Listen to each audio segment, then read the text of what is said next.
All right, Chair recognizes Ms. Boebert for 5 minutes. Thank you, Mr. Chairman. Mr. Matt Taibbi, a respected reporter who published much of the Twitter files, said, quote, Twitter's contact with FBI was constant and pervasive, as if it were a subsidiary. Now, I want to better understand why he would suggest that. Mr. Roth, while at Twitter, how many meetings did you have with the FBI? I couldn't say for sure, but I would More say than 10? That's a More than reasonable 20? estimate. I couldn't say for sure. More than 50? That seems a bit high. Many meetings with the FBI. Well, we know how many FBI agents worked at Twitter while you were there? I don't believe any active FBI Former agents. FBI agents. How many worked there while you were there? I'm aware of perhaps 2. Well, we know of at least 9 because they started the BU group chat, BU for Bureau. Now, Mr. Roth, did the FBI ever ask you to share information like users' communication data without going through proper legal channels? No, they did not, and I would have refused if they had. That's correct. I see that you denied Agent Chan's request for access to Twitter's data feed. What's sick isn't that you would deny it, it's that the FBI would even ask you for the private data of American citizens without going through legal channels of the law. Now, I want to remind you, Mr. Roth, that you are under oath. Did the FBI ever ask you to do anything that was illegal or questionably legal? I'm not a lawyer, but certainly not to the best of my recollection or knowledge. Now, from the hearing that I've been a part of today, it's almost impossible to tell where the FBI ends and where Twitter begins. We have Mr. Baker here, a former FBI agent, and there seems to be a revolving door between the FBI and Twitter itself. Even Mr. Baker said that there was no collusion with the federal government and Twitter, but Mr. Baker, that's you. You are the collusion between the federal government and the FBI. And now with it, this is such a problem because we're seeing censorship all over. Mr. Roth, Ms. Gaddy, did either of you approve the shadow banning of my account at Lauren Boebert? Yes or no? No, I did not. Not to the best of my recollection. Well, let me refresh your memory, because on March 12th, 2021, and Mr. Roth, I know you looked at it because Fascist Twitter 1.0 had a public interest exceptions policy, which means for members of Congress to be shadow banned, it had to go before you, Mr. Roth. So I'll ask again, did you shadow ban my account, yes or no? Again, not to the best of my recollection. So the answer is, Mr. Roth, yes, you did. I found out last night from Twitter staff that you suppressed my account for this tweet. It's a freaking joke about Hillary Clinton being angry that she couldn't rig her election. It's a joke, but in response, being the sinister overlords that you all are, you placed a 90-day account filter so I could not be found.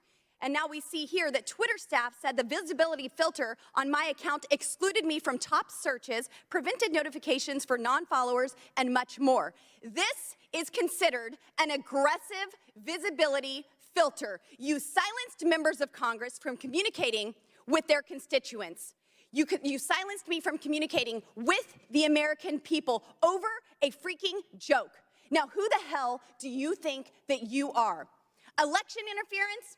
Yeah, I would say that that was taking place because of you four sitting here.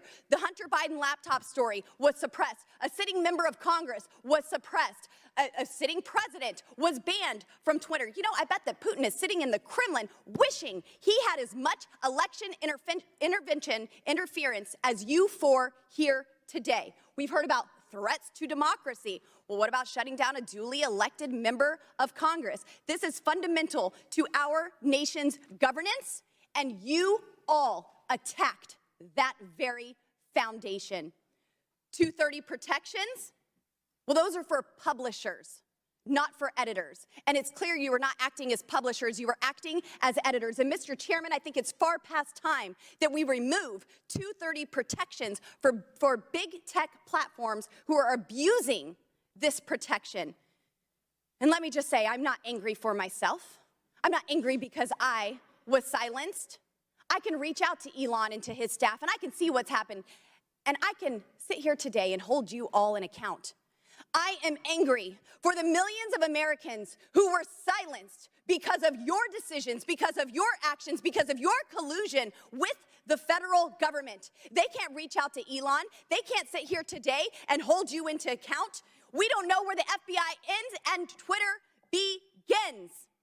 But I do want to thank Mr. Elon Chairman, we're Musk over for 17 firing seconds now. you for and saving free speech and even Twitter. Mr. Chairman, I yield. The lady yields, went over 24 seconds. I'll give Ms. Porter 24 extra seconds. Well, I appreciate your indulgence, Chairman Comer, but I won't need it. So today's hearing gavelled in at 10 a.m.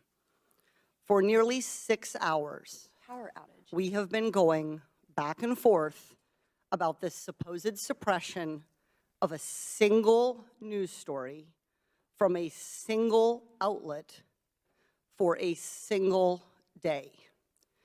This hearing has been, in its length, nearly 1/4 of the amount of time that Twitter users could not share the link.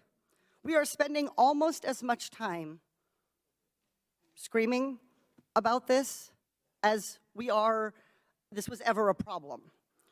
Look, criminal activity is always a concern, but if there is criminal wrongdoing on Hunter Biden's laptop, that is a matter for the FBI and our law enforcement agencies. Today's hearing is merely an exercise in misinformation and disinformation, a free-for-all hellscape. That's what now CEO Elon Musk said Twitter would become if the platform became a place where anyone could say anything with no consequences. It is unbelievable to me that I am quoting Elon Musk, but that is how ridiculous this hearing has become. The Oversight Committee, like Twitter or any other social media company for that matter, cannot become a free-for-all hellscape where anything goes. With that, Mr. Chairman, I yield back. The lady yields back. Thank you. Mr. Chairman, Ms. Boebert. I ask unanimous consent to submit 2 documents into the record, both from Twitter. Without objection, so ordered. Thank you.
White House event. So I don't have anything more to share on the particulars. Again, when it comes to security, when it comes to anything of those types of protocols, that is something that Secret Service handles. Okay, Aruja. Thanks, Karine. And congratulations. Thank Should you. I call you President, Aruja? appreciate it. Sure. I was waiting. I was like, okay, that went over the head or got missed. It's not my turn. It's not my turn. One president at a time, Risha. Eventually. Incoming president, maybe. We just I wonder if the cocaine episode has prompted the White House to ask the Secret Service to review its security protocol for visitors coming in. So let them do their investigation. Again, this is under their purview. Let's see exactly what occurred and what happened. They're going to get to the bottom of this, they meaning the Secret Service, not going to get ahead of any changes in protocol or anything like that. Let's let the Secret Service do their job, which we believe, and have all the confidence that they will get to the bottom of this. Episode kind of shines a light on the fact that you can bring in illegal substances into the White House. So what's preventing a visitor from bringing in anthrax or something that's not magnetic into the White House? No, look, Risha, I totally understand the question, but it is under investigation. We're going to get to the bottom to exactly what happened. The Secret Service will, not us. And so we're going to let the Secret Service do their job. I'm just not going to get ahead of if or whens or changes. We just have to let the Secret Service do their job, which they are. You're welcome. Okay. Thanks, Ree. Can you just tell us how the White House is assisting the Secret Service with this investigation? Have you made any White House officials available for interviews with law enforcement, for example? Well, look, we're not assisting in anything. This is under the Secret Service purview. This is their kind of guidance and guideline, their world, and so we're going to let them do their job.